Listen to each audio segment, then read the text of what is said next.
une journée entière est consacrée à des ateliers pratiques au cours desquels les auditeurs, par petits groupes, vont rencontrer divers intervenants de la gendarmerie et de la police,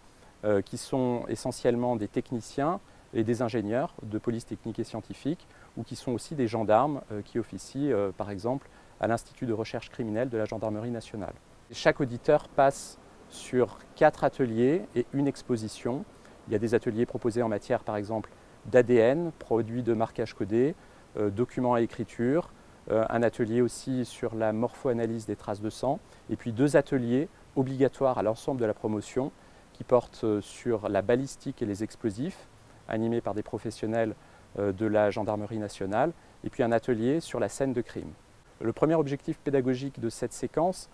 c'est d'abord de permettre aux auditeurs d'identifier leurs partenaires en matière de police technique et scientifique et de savoir un peu quelles sont les attributions des uns et des autres. Le deuxième objectif, c'est de disposer des connaissances élémentaires dans ces matières très techniques, mais qui sont fondamentales parce qu'elles seront utiles à tous les magistrats. Et pour donner juste un exemple, il est évident que pour connaître les incidences d'une expertise ADN, il est nécessaire aux auditeurs de justice, futurs magistrats, de disposer des connaissances élémentaires pour pouvoir interpréter, par exemple, une expertise génétique qui aura forcément une incidence sur les preuves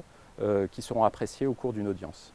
En tant qu'élève magistrat, ce que j'ai trouvé vraiment très intéressant aujourd'hui, c'est de constater l'extrême interdépendance entre notre travail de magistrat et l'expertise fournie par les services de police et de gendarmerie. Et voilà, j'ai trouvé ça très intéressant de constater à quel point ils venaient compléter les investigations des enquêteurs et participer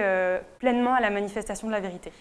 Les auditeurs de justice ont déjà accompli à ce stade de la formation un stage de 2 semaines, un stage enquête, une semaine en service de police et une semaine en service de gendarmerie. Ça m'a permis de compléter le stage enquête puisque j'avais eu un petit aperçu du travail de la police technique et scientifique. J'ai pu approfondir tant la théorie que la pratique et surtout des exemples concrets et parlants par les enquêteurs.